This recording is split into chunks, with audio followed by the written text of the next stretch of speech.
Thank you. Thank you very much. It's good to be here and to talk a little bit about entrepreneurship, which is what I get to do every day. So I'm excited that that you wanted to come listen to me talk about that. Just to get a background to understand who's in the room, I want to raise your hand if you right now your main job is to farm. Okay, if your main job is to ranch, if that's different. Okay, if you're a student, awesome, or an ag professional.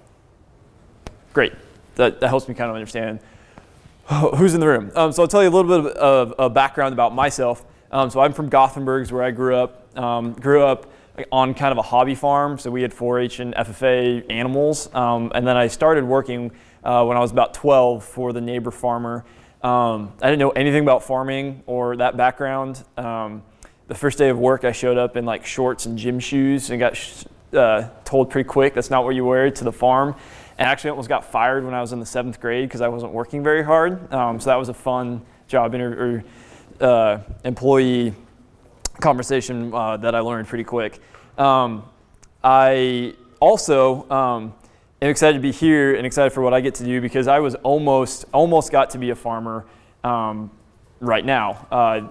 On both sides of my family, I was a generation and 2 generations away from being on the farm. Our family still has land in Minnesota where they went to when they got off the boat. So I was kind of mad when I found that out because I was really close to farming. So farming's in my family's background, and I hope someday I can get back to it and be able to do that. I also had the opportunity growing up in Gothenburg.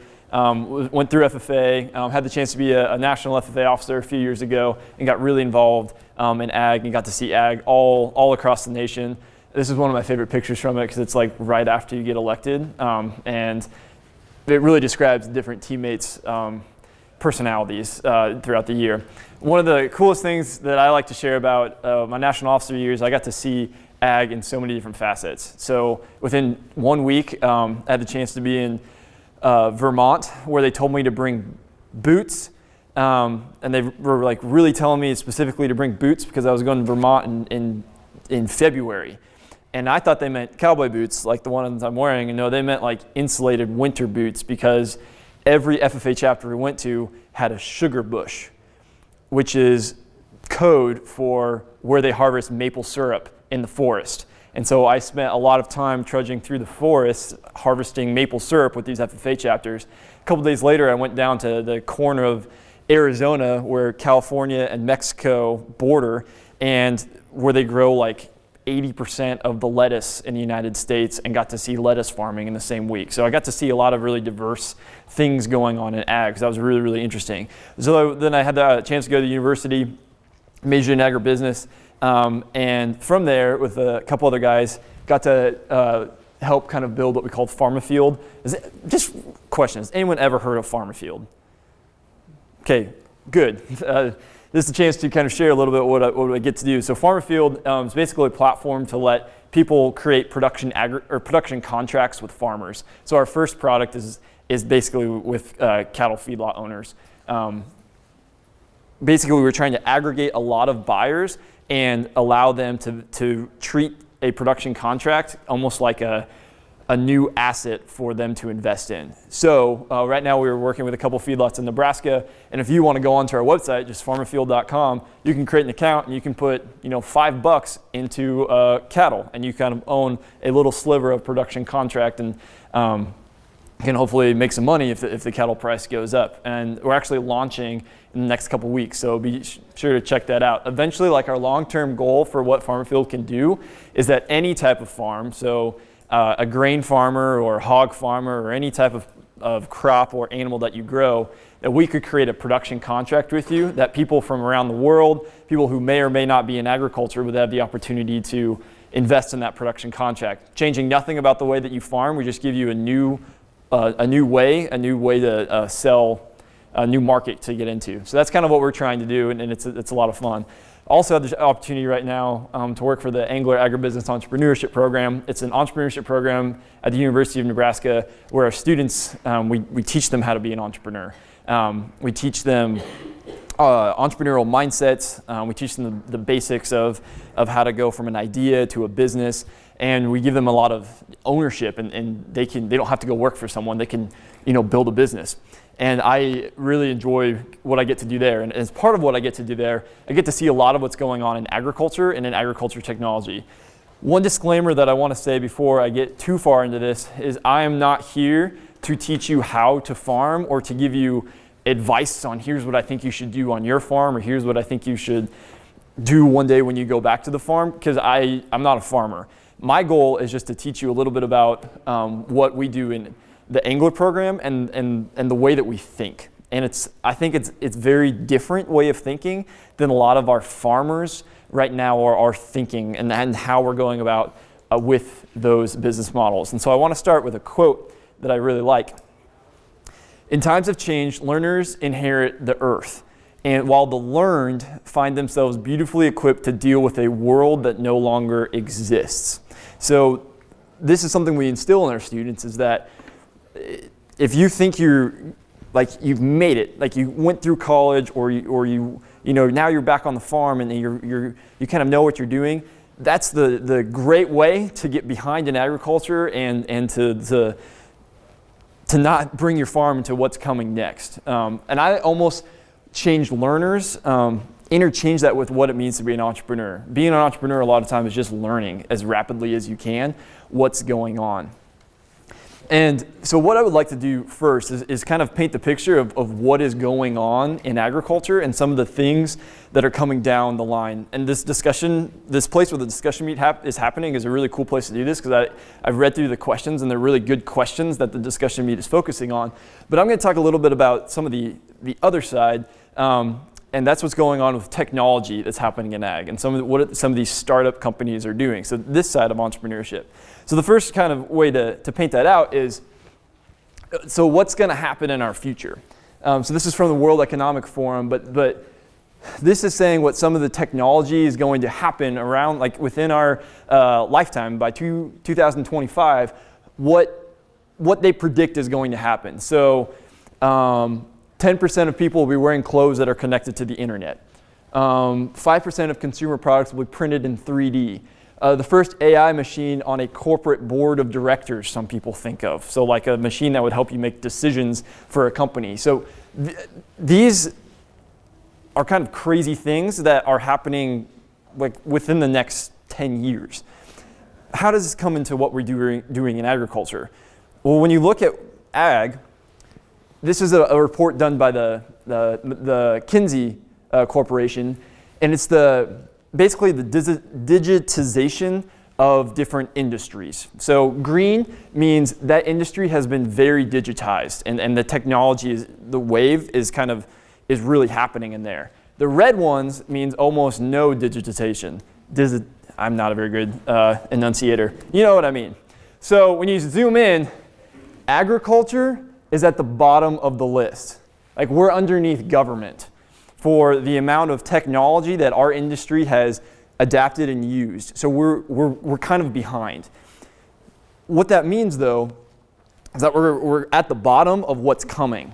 I'm predicting that a lot of those things are going to start to turn green very quickly. And the startup industry is really starting to take notice.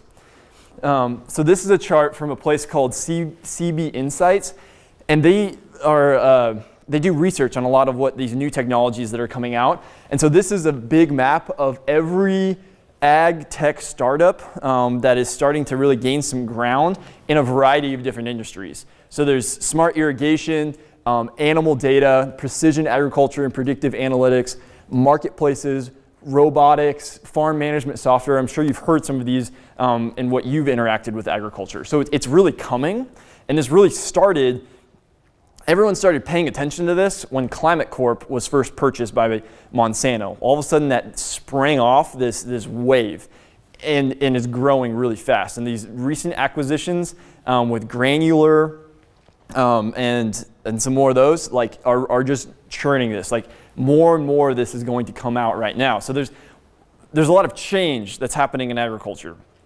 And so we can talk about entrepreneurship from that aspect of like all these giant ag tech companies startup entrepreneurship, high growth technology. That's coming, that's pushing change in what we do. What I want to talk about is how does agriculture affect what we do here? So to do that, I want to make this a little bit more interactive. So what I'm going to ask is grab all of your stuff, like in front of you, just grab it. And I want to ask everyone to get up, and we were going to form, let's do groups of 5 or 6, and if you see someone you don't know, join a group with them. If you see someone you do know, avoid a group with them. Does that make sense?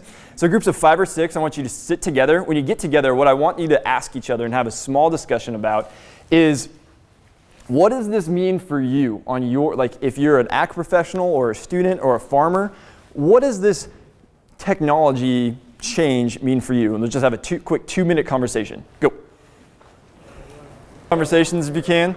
Can I just hear 2 thoughts from 2 different groups? Like what was the summary of what you talked about? How's this going to affect you? Growth. Can I say that one more time? Growth. What do you mean?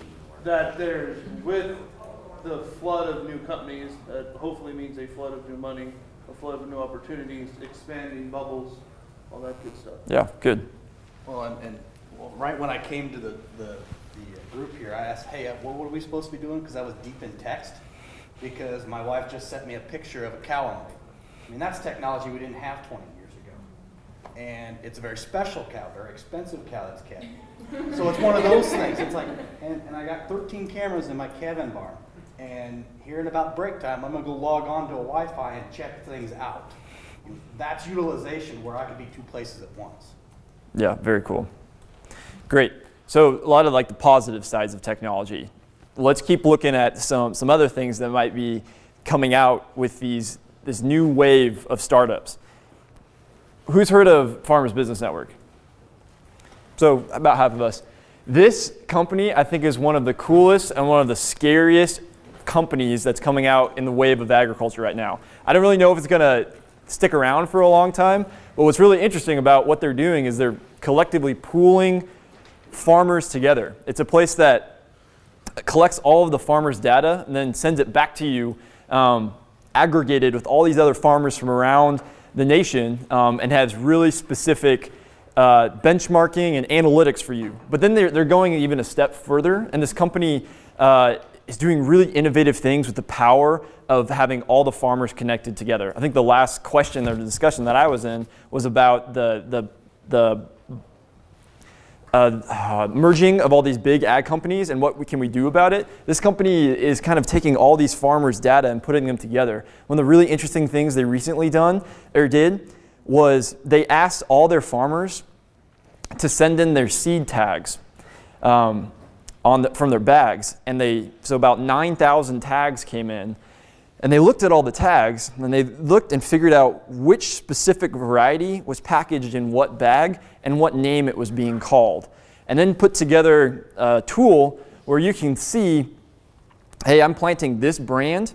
Here's exactly what type of variety that is. And here's all the other brands and all the other brand names that seed also is. What they found is that like 9% of farmers that were in their network were planting 2 different brands of seeds, thinking it was 2 different seeds, and it was the exact same seed.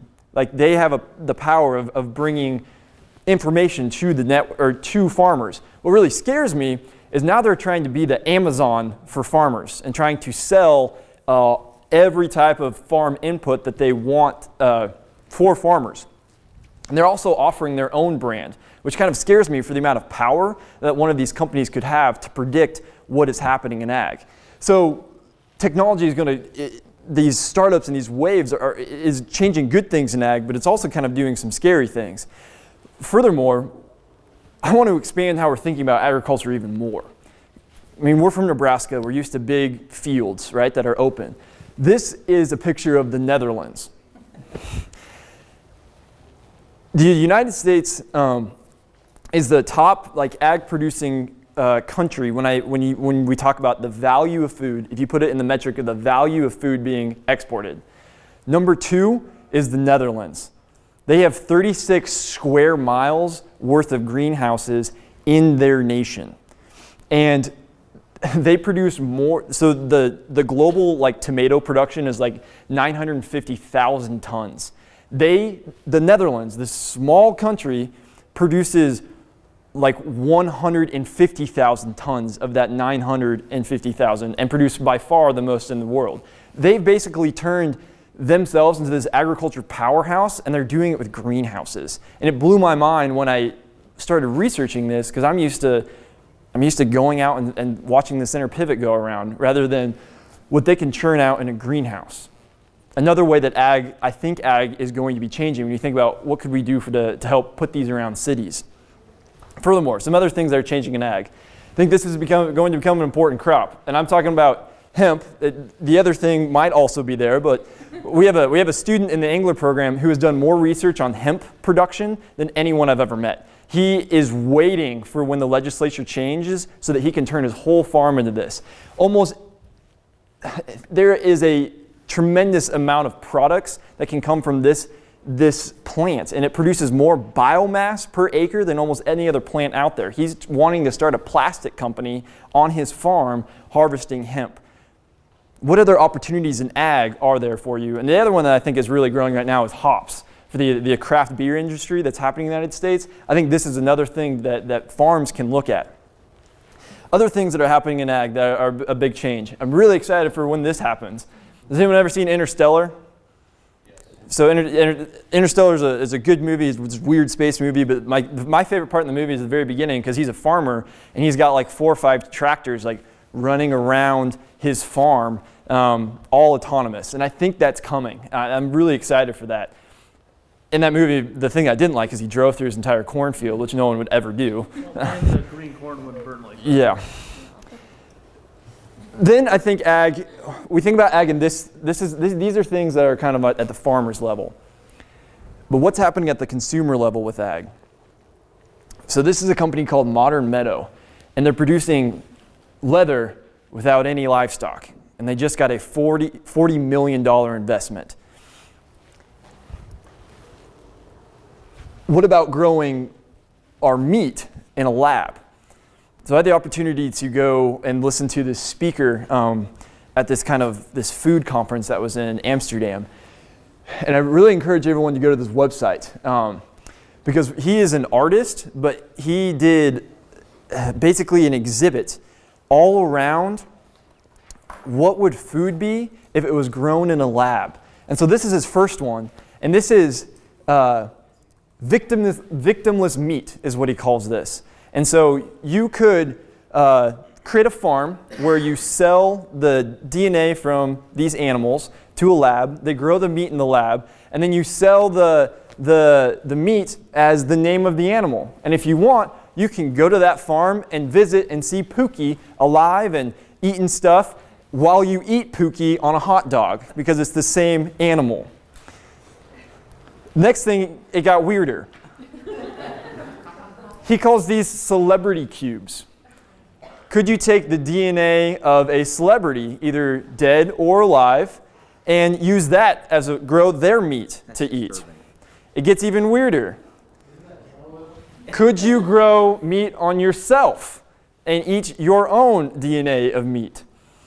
Now, I don't know if this is going to happen or not. I'm just sharing one of the most shocking presentations I ever saw for this concept of what happens when you stop taking meat from an animal and you start growing it in a lab. Where could it go?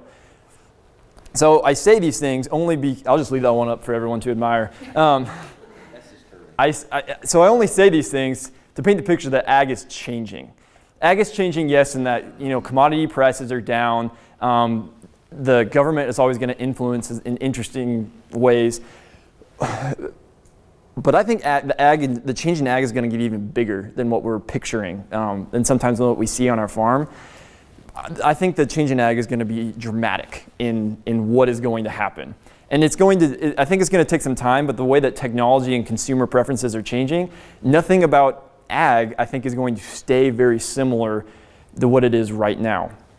So I paint that picture because what I want to do next is start to figure out, okay, what do we do about that from an entrepreneurship perspective? If we know that things on our farm will be affected or will be changed. What can we do? How can we think like an entrepreneur? And the first thing that I would encourage you to do is to stay abreast of what is going on, especially in the ag technology world, and do some research to figure out what is coming down the pipe that I can be looking for. Maybe I can do a trial of some of these things on my farm. So the things that I really like to follow is CB Insights and Ag Funder have really good ag tech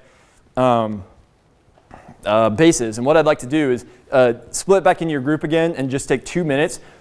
I just want you to share with each other where's the best place that you find, like what news is coming out in ag, or what is going to affect your farm, or what's going on in ag tech. There's an opportunity to share with each other where else you're finding that news. Does that make sense? Just take 2 minutes and do that.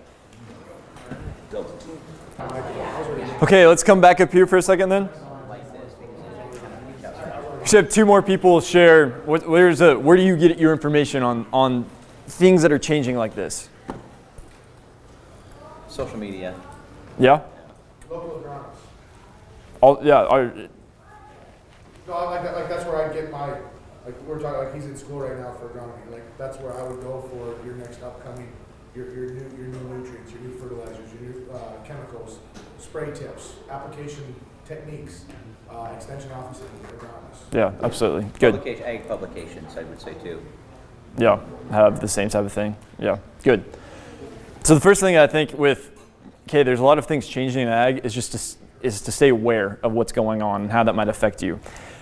Let's take it down a little bit, because some of these are big changes, and I'm worried about what do I do with my day at my farm. And that's where I think the concept of how we think about entrepreneurship can happen. And my definition of when I say entrepreneurship is just taking advantage of business opportunities. That's the simple way that I define it. And this is what we try to teach our students, is that entrepreneurship doesn't have to be this big, scary, I need to start a tech company, I need to roll out an app type of thing. No, it's just taking advantage of an opportunity in a business mindset. So how can you create wealth from what you're doing here? And I don't need to tell you that farmers are already entrepreneurs. You're already running your own business. But when I think about farmers, and I think about the experience that I had working on a farm, I don't know if farmers always think in the mindset that we try to instill in our students. And I know that farmers are very, very creative, and they already have like a lot of ingenuity when they go about thinking about what they're going to do on their farm, or how to fix something, or how to get a project done. And I see that, and I think that's great. But what we talk to our students about is that sometimes farmers aren't looking at what is their business model and how they operating within the agriculture context of here's my farm and here's how I pay for things, here's my costs, and here is where my revenue sources come from. I don't know if farmers sit down enough and think through, is there a better way to do this? And I think a quote comes to mind when I say this, that I really like, is the problem is never how to get new innovative thoughts into your mind, but how to get the old ones out. And agriculture is a unique industry in that it's so based on a year, especially Nebraska. You get one crop a year, you plant, you harvest, you do everything one time of year. So it takes a really long time if you ever want to do anything new with your farm, because you only get one chance to do it every year. But also what is really, I think, unique about that time is you get to reflect every year. You get to try something, then you have a pause where you get to think about your farm and think about what you're doing. And since that's this time right now, I would encourage you to think about, okay, what are the old traditional things that we've always done on our farm, that my dad did, that his grandfather did, that we're just doing the same. And one of those things that we try to teach our students is that you don't have to have a commodity mindset as a farmer. And you don't have to have a commodity mindset as an entrepreneur, meaning that the only way for you to operate is to just do what everyone else is doing and not individualize your business model in any way. As we try to teach our students is think about, if you're going back to the farm, what else can you do to bring something unique to the farm? What can you do to change your business model? And I'm not saying you need to do a radical change completely, but what can you do that helps grow it? Because when we ask our students, especially farm kids in our program, we ask them, how would you improve your farm? I would say that 95% of the time the answer is, well, we need to grow acres and we need to grow yield. And what scares me about that response is there's a limit to that.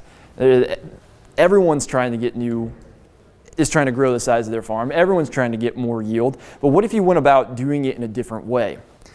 And I'm not going to tell you how to do that. I'm asking you to think about that. And one of the other things that I think we need to get better at within farming is what we kind of instill in the Engler program, which is this concept of failure. So this is on our wall, and it's fail fast, fail forward, fail cheap, and learn like crazy. So we celebrate failure, not because you should ever set out to fail. That's wrong. But because when you fail, that's when you learn something. I was talking to a VC a venture capitalist the other day, and he said that, this guy was from Silicon Valley, he said that their firm never invests in an entrepreneur unless they have failure somewhere on their resume. So unless they have already tried to do something and a business has not worked out, they won't choose to invest in them, simply because there's so much value in trying something and it not going well. And so from my experience in interacting with people in the agriculture community, we're really scared to do this and really, really not happy to share this with each other. One of the things that I strongly encourage the students that I get to talk to is try to create some sort of farming community where you sit down and share best practices. I think a lot of times farmers, especially when I think about like my grandfather, when he was farming, he was very private about what he was doing, and he didn't want anyone to kind of know what he was doing or what he was trying. And we encourage everyone in the Engler program, like when they're working on their businesses, share your business ideas. A lot of times students are hesitant to like, hey, I've got this really cool business idea and I don't want to share it with anyone because I don't want anyone to steal it, right? I have this piece of paper that I normally hand them, and it says, no one is going to steal your stupid idea. Simply because it's not about the idea, and it's about the execution. When we think about, and we encourage students to share that with mentors and with other students, because that's where a lot of different ideas come in. And I know that if I was farming, I would want a group of guys, older than me, younger than me, that I could sit down with coffee with every Friday and say, what are you doing? What's working? What's not working? Hey, I tried this and I really, really failed at it. Don't do it, type of thing. That's what we encourage our students to do. So that mindset of like, I'm going to try this, and it may not go well, but that's okay. And understand, in farming, there's real consequences. If something doesn't go well, and it could be a huge loss or a revenue loss in your business. We also teach our students this concept of what we call little bets. So how can you take a little bet to figure out, is this going to work or not? And the story I like to tell with that is the comedian Chris Rock. So big comedian, he's had huge specials on Comedy Central. To prepare himself for that and to test out his jokes, he is from North Carolina, and he will go around to clubs, comedy clubs in North Carolina, and just walk in, and he's Chris Rock, so they're like, yeah, you can go perform, because they'll ask if he can just go do some stand-up. And he'll take a notepad with him with all his jokes written out, and he will start to do his routine, and based on the laughs that he get, he'll stop and he'll take a note. No, that didn't really work. Let me try this. And then he'll tell a joke. He's like practicing on stage to the point where a lot of the audience just gets upset with him for doing this. But he knows that's a little bet. If you upset 15 people in a comedy club, he can get the jokes right for when he has to go to this big segment that millions of people are going to see. So how can you think about that concept in your farm? What can you do small and test out to then create something bigger? And that's what we try to teach in these. When you start a business, don't go and spend a bunch of money. When we teach our students, start small and see what you can create that in going to be. So real quick, what I want to bring this down to super practical, what you can walk away with is like, we talked about some big things that are going on in ag that maybe we can or cannot affect. But I think with your farms, one way that you could create a new business model on your farm, which is to create some sort of product or create a new business yourself. And I think you have a great opportunity to do that as a farmer. And so basically, I'll walk you quickly through what we do, what we teach our students on. Okay, if you want to start a small business yourself, just to get started, here's how to do it. The first thing you look for is you look for the problems. So you look for what is frustrating about your experience as a farmer. When you think through your day, every time you get frustrated at something or something bugs you, write it down, because that's a problem that there could be a business solution around. An example of this I like to use, has anyone ever heard of lev rack? Yeah, so these guys started, they're a farmer, I think they're from near Seward, if I'm right. He was a farmer and he had a buddy who was an engineer, and his shop was super messy and he just hated that. And he basically just had his engineering friend design him just a simple shelf system, kind of like they had in libraries with the stacks of books. Like he just created a shelf system to put in his shop to do that. Very simple concept, pretty easy to make, and now they're selling these all over the nation. He's farming, then he owns this lev rack business on the side, and he's diversified his business model because he found a problem on the farm.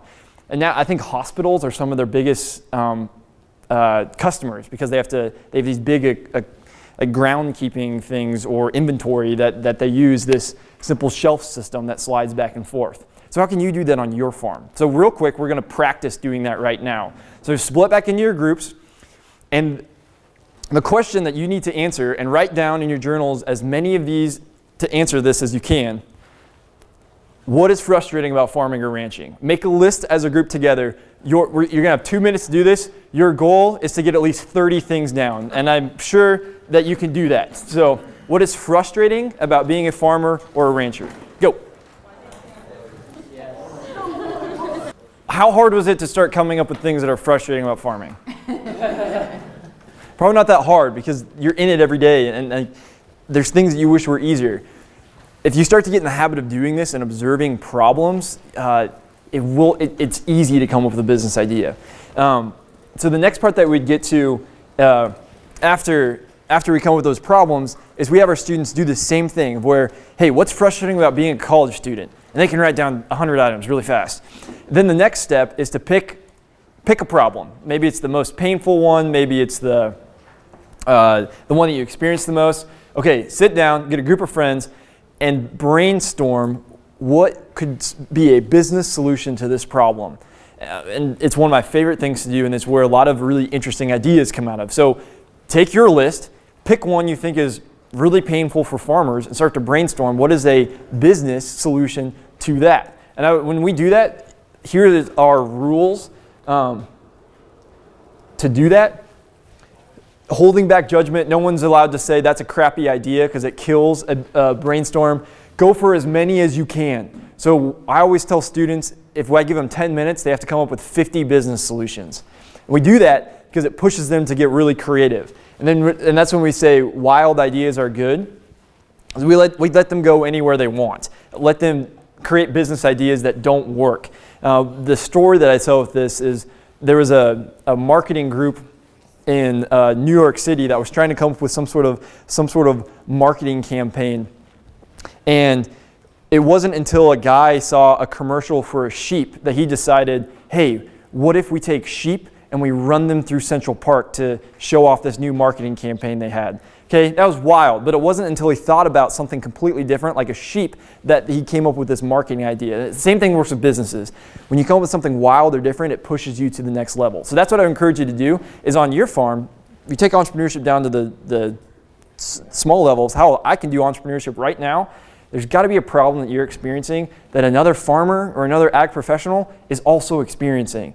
And if you can find a business solution to that problem, you can create something really, really quick. And in today's world, it's easier and cheaper than ever to start a business and just to get it off the ground. I'm happy to talk more about that with you. And there's my email. Thank you for the time. I hope you learned something. I hope it didn't scare you away from eating meat at lunch, because that's next. But thank you for the time, and I hope you think about how ag will be affected with entrepreneurship in the future. So thank you.